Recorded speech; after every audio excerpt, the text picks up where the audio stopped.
Perkenalkan, nama saya Priska Zalianti Javinesa. Saya dari kelompok 5. Saya akan mempresentasikan materi saya tentang teknik-teknik pengambilan keputusan yang efektif. Oke, pengambilan keputusan adalah proses menentukan pilihan dari berbagai alternatif yang tersedia. Proses ini terkadang rumit karena berdampak pada diri dan lingkungan. Hampir setiap hari kita dihadapkan pada keputusan yang harus dibuat, baik di rumah, kantor, organisasi, ataupun masyarakat. Teknik-teknik pengambilan keputusan yang efektif dapat membantu kita untuk membuat keputusan terbaik dengan informasi yang relevan. Berikut ada beberapa teknik pengambilan keputusan yang dapat diterapkan. Oke. Di sini ada tertulis analisis diagram Pareto dibagi menjadi 3. Yang pertama, sederhana dan efektif. Analisis Pareto adalah teknik sederhana yang membantu kita menemukan perubahan yang berkaitan atau memberikan manfaat terbesar. Prinsipnya adalah dengan melakukan 25% tindakan, kita dapat memperoleh 75% keuntungan. Yang kedua, fokus pada masalah utama. Teknik ini membantu kita mengidentifikasi masalah terpenting. Yang kedua, fokus pada masalah utama. Teknik ini membantu kita mengidentifikasi masalah terpenting yang perlu segera diselesaikan. Yang ketiga, mudah diterapkan. Langkah-langkahnya sederhana. Buat daftar masalah, kekelompokan, berikan skor, dan fokus pada masalah ya dengan skor tertinggi. Yang berikut ada analisis perbandingan sepasang. Dibagi menjadi 3. Yang pertama, mengukur kepentingan relatif. Yaitu teknik ini membantu kita menetapkan tingkat kepentingan satu alternatif dibandingkan alternatif lain. Yang kedua, proses perbandingan. Langkahnya membuat daftar pilihan, buat tabel perbandingan, tentukan mana yang lebih tinggi dan lebih penting. Berikan skor, lalu hitung total skor setiap pilihan. Yang ketiga, keputusan lebih jelas. Teknik ini menyediakan kerangka untuk membandingkan setiap alternatif, sehingga perbedaan kepentingan antara pilihan menjadi lebih jelas. Oke, yang berikut analisis jaringan. Analisis jaringan dibagi menjadi 4. Yang pertama, menimbang banyak faktor.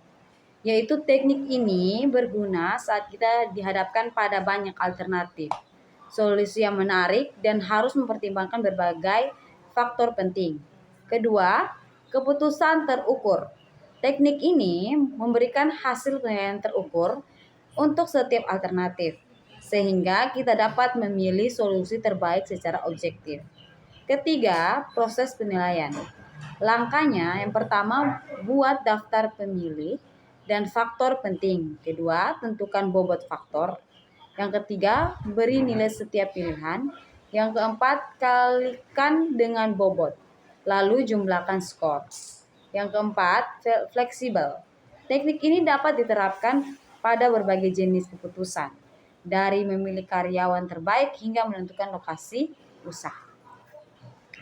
Yang berikut, teknik implikasi plus minus atau PMI. Dibagi menjadi 3. Yang pertama, identifikasi konsekuensi.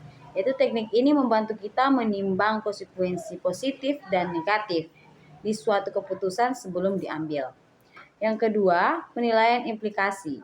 Yaitu kita juga menuliskan seluruh implikasi baik positif maupun negatif yang mampu timbul dari keputusan yang kita ambil. Yang ketiga, pengambilan keputusan. Setiap mengidentifikasi plus, minus, dan implikasi, kita dapat menentukan apakah keputusan tersebut sebaiknya diambil atau tidak. Yang berikut adalah analisis kekuatan lapangan. Dibagi menjadi 3. Yang pertama, kekuatan pendukung. Teknik ini membantu kita mengidentifikasi faktor-faktor yang mendukung suatu keputusan. Yang kedua, kekuatan penghambatan. Yaitu kita juga dapat memilih faktor-faktor yang dapat menghalangi terlaksananya keputusan. Yang ketiga, menyeimbangkan kekuatan. Dapat menganalisis kekuatan, pendukung, dan penghambat. kita dapat mempertimbangkan tindakan untuk memperkuat yang mendukung dan mengurangi penghambatan. Oke, yang berikut analisis biaya dan manfaat. Biaya dibagi menjadi 3 dan manfaat dibagi menjadi 3. Biaya yang pertama, perhitungan rinci seluruh biaya yang akan dikeluarkan, termasuk biaya sosial. Kedua, penentuan nilai biaya harus tepat agar tidak terjadi penilaian yang terlalu besar. Yang ketiga, teknik ini mudah diterapkan namun membutuhkan ketelitian dalam perhitungan.